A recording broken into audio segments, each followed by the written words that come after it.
What if there are other ways of moving through time that we can't even imagine?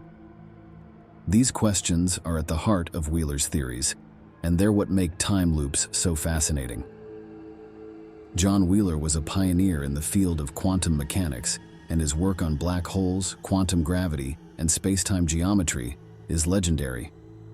But what's less well known is his fascination with time travel and time loops. In fact, he believed that time travel was not only possible, but that it could be used to explain some of the weird phenomena we observe in the universe.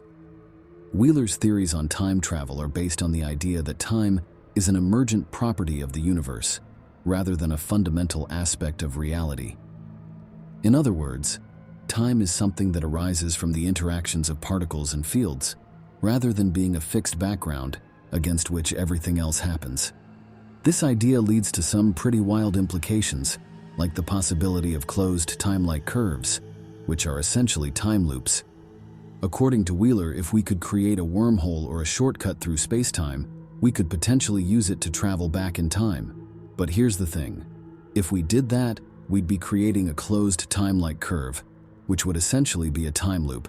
And that raises all sorts of questions about causality and free will. It's a complex and mind-bending idea, but it's one that Wheeler was convinced could be made to work. One of the most compelling insights that Wheeler had was that time loops could be used to explain some of the weird phenomena we observe in the universe. For example, have you ever heard of the bootstrap paradox?